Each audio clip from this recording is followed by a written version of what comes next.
తర్వాత first time తెలుగులోకి వస్తున్నారు. ఇప్పుడు వచ్చేటప్పుడు కూడా యూజువల్గా హీరోయిన్స్ ప్లాన్డ్గా వస్తారు, లైక్ నేను ఇలాంటి ఇమేజ్లో క్రియేట్ చేసుకోవాలి అలాంటి. సో రావడమే బద్మాష్ అనుకుంటూ ఎంట్రీ ఇస్తున్నారు. So how's that? నేను యాక్చువల్లీ ఒక్కొక్క కథలు విన్నటప్పుడు I will think something new నేను ప్లే చేయాలి అక్కడ. నా కంఫర్ట్ జోన్ ఏమని నాకు తెలుసు, నేను చాలా లౌడ్గా ఉండను. బట్ ఈ టైం కూడా నేను ఐ వాజ్ థింకింగ్ డౌట్స్ ఉంది. శేఖర్ గారితో నేను అడిగాను, నేను ఇది ఐ థింక్ ఇట్స్ పాసిబుల్, నేను ఇది ప్లే చేయొచ్చా, నాకు తెలీదు అని. అండ్ నేను ఇది ఒక ఛాలెంజ్ లాగా తీసుకొని I thought okay maybe LC ఈ సైడ్ నాకు ఉందా లేదా అని నేను ప్లే చేశాను. బట్ ఇప్పుడు నేను యాక్చువల్లీ ఆ క్యారెక్టర్ లాగే చేంజ్ అయ్యాను. ఇంట్లో కూడా అరుస్తున్నాను ఏమో, బట్ ఐ డోంట్ నో. ఆ క్యారెక్టర్ భానుమతి అనే మారిపోయాను. సో ఇంకా భానుమతిలోనే ఉన్నారు, ఇంకా పల్లవిలోకి రాలేదు? ఇంకా రాలేదు. ఓకే.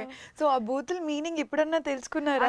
తెలియదు, నేను రియలీ నేను అడగలేదు. ఎందుకంటే యాక్చువల్ అది శేఖర్ గారు అనుకొని రాశారు, బట్ అది సోషల్ మీడియాకే వదిలాము. సినిమాలో ఉండదు అది, ఎందుకంటే ఇట్స్ సెన్సార్ అది. ఓకే. రెబల్ క్యారెక్టర్ కాబట్టి ఇలా ఉంటే బాగుంటుందని శేఖర్ గారు రాశారు. బట్ నేను అక్కడే చెప్పాను ఇది సెన్సార్ రాదు, యూ రిమూవ్ అని. సినిమాలో దాన్ని బద్మాష్ చేశారు. శేఖర్ గారికి ఏంటంటే అమ్మ అది రాసేసాను, అది బయటికి పంపించాలి అని డబ్బింగ్ థియేటర్ నాకు తెలియకుండా పంపించేస్తున్నారు.